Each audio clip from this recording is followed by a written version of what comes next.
Good day, dear viewers. Whatever time you are watching from, wherever you are watching from, I say welcome to our YouTube tutorial video brought to you by the academic unit of CCC Student Parish FUTA. That is the Celestial Church of Christ Student Parish FUTA. So we'll be taking a course now, that is MTS 104, as you've seen it. It's written on the board, introductory applied mathematics. So let me give you a little intro before we start. This tutorial will be taken based on FUTA curriculum. So we'll be taking it, tailoring it to FUTA, yes, outline and curriculum. So let's get to it very rightly. This is the section 1 of the MTH 104, and it is introduction to vector. So we'll be taking introduction to vector.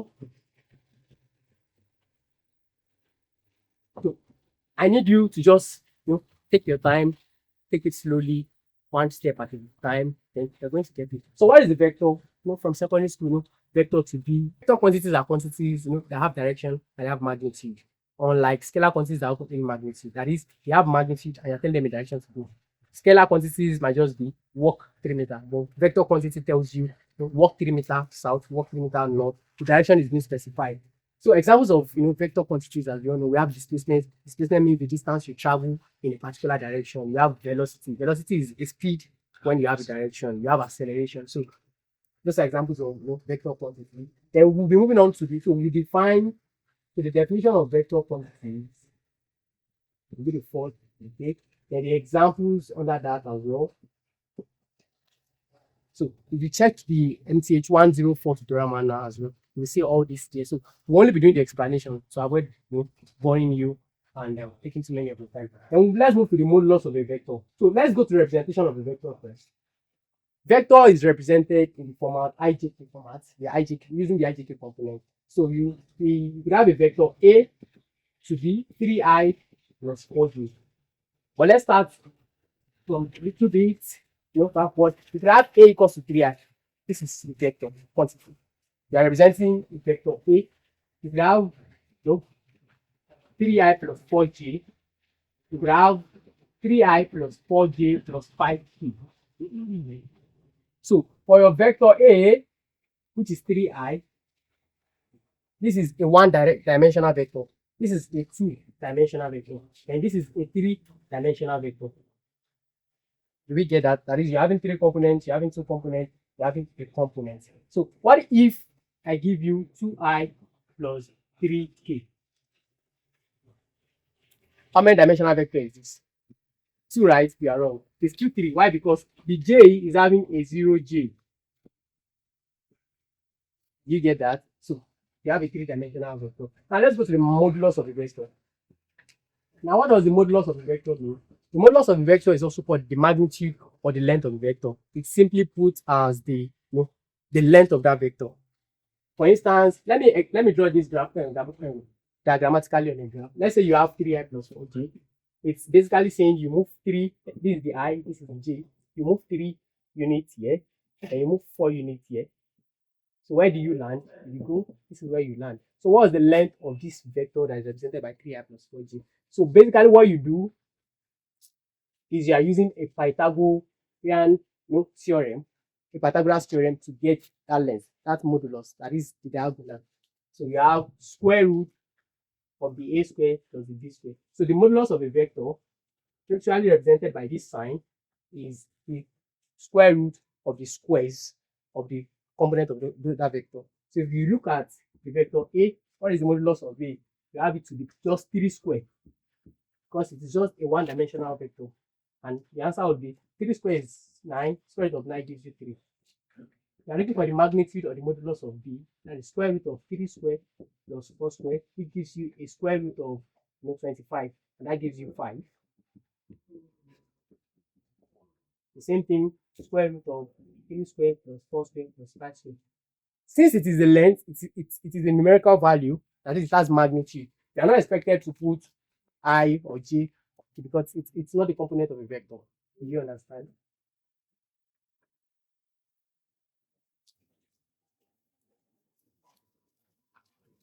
So now let's move to the unit vector. I told you the modulus of a vector can also be called the magnitude. It can also be called its length. Do you understand? Now let's go to the unit vector. What does a unit vector means. So I won't bore you with English because you're taking a calculative, a calculation course rather. So let's leave the English. The unit vector is basically represented as the vector over its modulus. So if you have a vector a to be 2i plus 3j or 3i plus 4j, what will be the modulus of that? What will be the unit vector? Of its unit vector often represented as this. You have, that is the vector itself over its magnitude. That is the square root of 3 squared plus 4 squared. So you have 3i plus 4j over 5. Do we get that? Now, you have the Cartesian component as well. We're taking the Cartesian component of the vector. The Cartesian component of the vector to the x, to the y, to the z means you are using the vector, you are picking each component of that vector over the entire vector. What am I saying? Let's assume you have a vector b to be 3i plus 4j plus 5z. Then the Cartesian component regards to x. For the x now, you have 3i plus 3i, because this is for the x, this is for the y, and this is for the z. So 3i over 3i plus 4j plus 5k. Just remove your I. This is to your x, to your y. Let's assume this is a negative 4. That is a negative 4 over 3i plus 4j plus your 5k.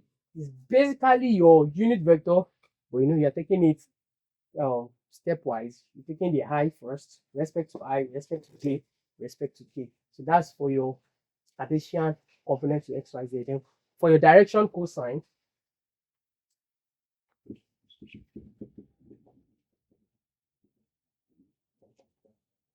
so the direction cosine is as well similar, where you have cos x equals, let's say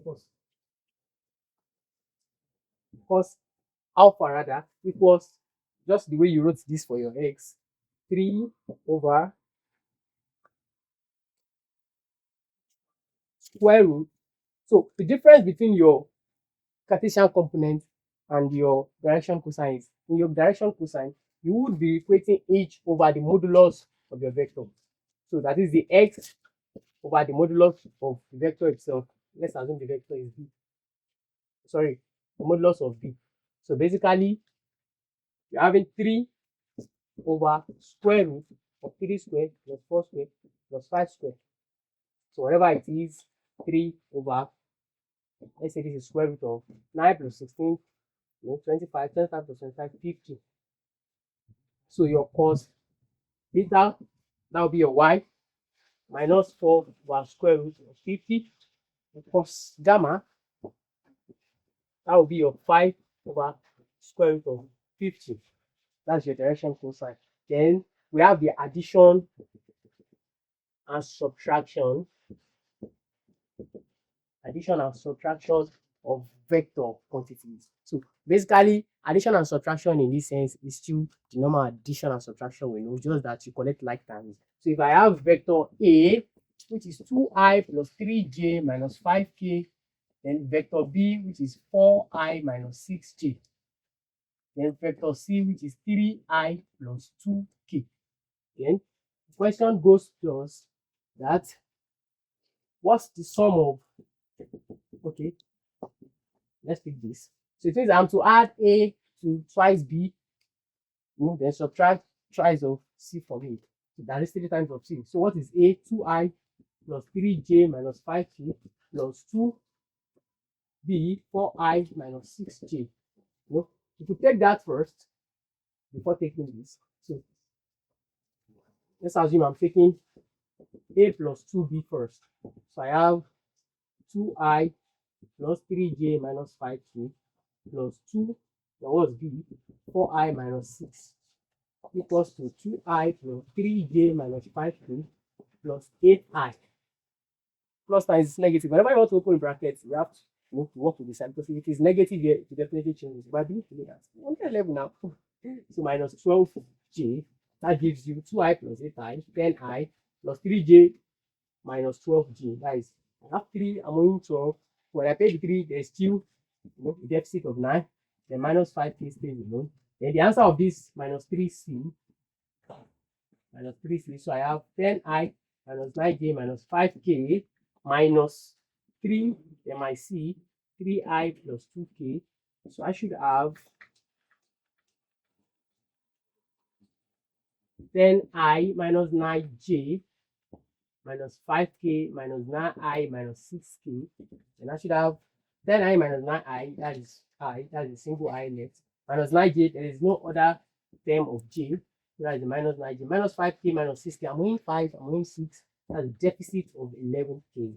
So this is what you have, adding and subtracting vectors together. So from this, if you're able to get 1 or 2, then we'll be taking exercises next. So thank you for listening to this point, and come along as we take the exercises. So we'll be taking these examples now, these exercises rather.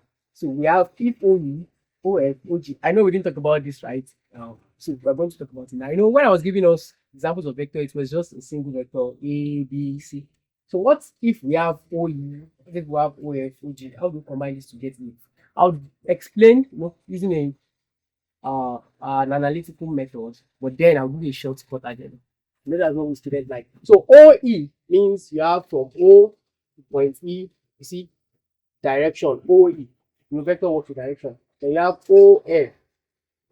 Let's assume something like this. Then you need EF. That is from E to F. Now, how do you go to get from E to F? Using this O, since that's the point of connection. It means you have to go back first. So you have to do EO. Then you add it to OF. EO, OF. But remember, you are given OE, not EO. Now, there's something about vector. If you go in this direction, if it is 20, if you go in this direction, it is minus negative 20, provided it's the same length. We understand. So since it's the same length, just opposite direction, so it means EO that you are given means EO that you need is the negative of OF. So to get EF, so this is the shortcut. If you need EF, you need E something, maybe EA, then you need AF. You need these two to be by themselves so that they clip out, they cancel out. Do we understand? If you want EF, then you need an intermediary, let's say C. You need EC plus CF. So that CC, since they are looking at themselves, they cancel out, then you have EF. So that's exactly what is happening here. So if I need EF, so it means, what was I given? OE. So I have to have OEO plus OF. But I was not given EO in the work, it was OE I was given. So it means EO is negative OE plus OF. So this is what I need. EF. To get it, E something and that thing F. Do you understand? So that thing beside itself clips away, then you have EF. So EO plus OF. I first deduce this myself. Since I've seen the question, if I need EF, then what I have with E is also I don't need OE, I need EO plus OF. Do you understand? Then I'll go back to the question and say, okay, EO I don't have, I have OE. So negative OE plus OF I have, so I just use like that. So our EF basically means negative EO. Negative OE. That's my EO. Means negative OE. So what's my OE? Minus I minus 2J plus 2K plus OF. I plus 3J minus K. That is I plus 2J minus 2K. Negative times negative, positive, negative, negative, negative. Once you have the multiplication of two signs that are the same, their multiplication gives you addition. Once they are different, it gives subtraction. You understand? So plus times minus, plus divided by minus, it's always giving negative. But plus times plus, plus divided by plus, positive. Negative divided by negative, positive. So let's go plus 2J minus 2K. Then I have this, which is plus I plus 3J minus K. So that is 2I plus 5J minus 3K. So this is my EF. So very fast, let's get EG. By now, EG, you should have known from the method, it should be EO plus OG, so that OO clips out. But I don't have EO, I have OE. So I have negative OE plus OG gives me that. So if I need FG, you should have known that FG should be FO plus OG. You get the algorithm. Or you say FE plus EG. Since you've gotten FE and your EG, but don't worry, FO plus OG is very fast. So you don't have FO, you have minus OF, that is negative of, OF gives you FO plus OG. Then you add it together, you get your answer. I trust you can do this, right? Okay. So let's move on to the next question.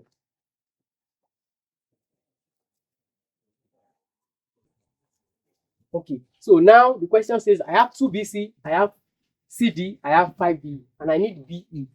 So how do I get BE? First of, so that you will not confuse yourself, leave these 2, 5, leave the multiples behind, leave that multiplying factor. Just take your eye off it. First come to reality. How do I get BE? For me to get BE, I have BC, I have CD, then I have DE. In fact, without rearranging, you see, C is looking at C, D is looking at D. They are left with B. So it means just adding BC plus CD gives you BD. Then adding the answer you have BD plus DE gives you BE. Then you are good to go. So what do you need? You need BC. Do you have BC? So BE is BD plus DE, right? That is what you have from the combination of these two, BD plus DE. So how do you get BD? So we need to get BD, then you add DE to it. So to get BD, your BD is BC plus CD. Do you have BC? No, you have 2 BC. So to get BC, it means you have to divide this 2 BC by 2. So it means this 2 BC I am given divided by 2 gives me BC. So it means what's your 2 BC? 4I plus 3J minus 2K over 2. Plus CD, 7I minus 6J plus 5K. So this divided by 2, it gives you 2I. So this is for BD, BD.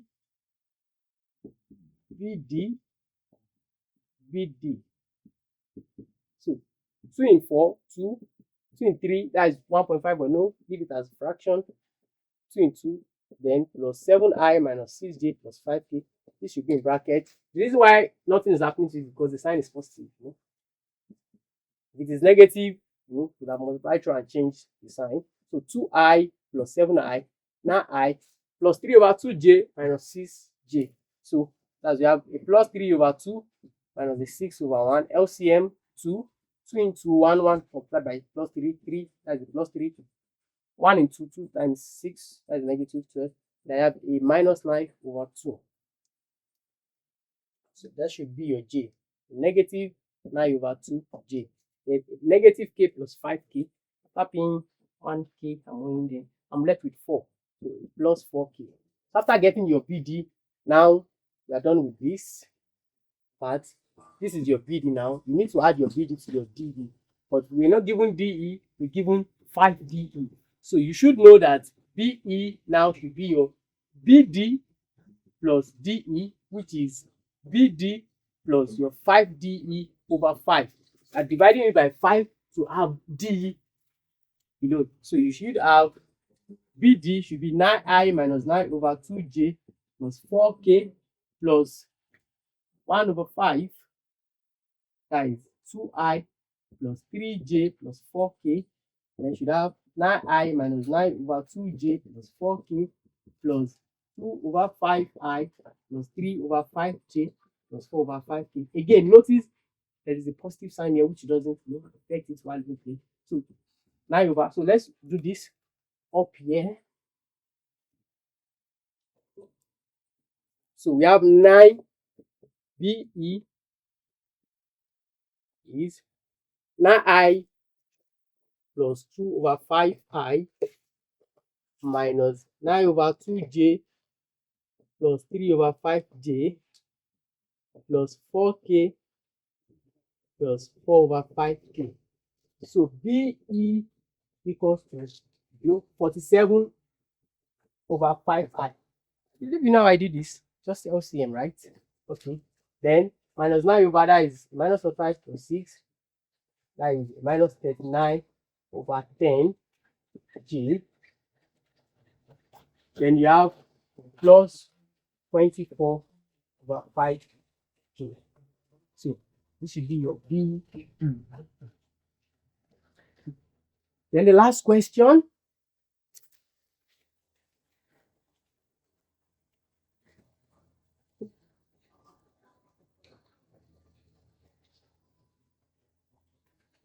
The question says, what are the direction angles? You remember we treated direction cosine. Direction angle is just your, if you have your direction cosine to the cos alpha equals to, the first one, a over square root of a square plus b square plus c square. So your direction, your angles, your direction angle should be arc cosine a over square root of a square plus b square plus c square.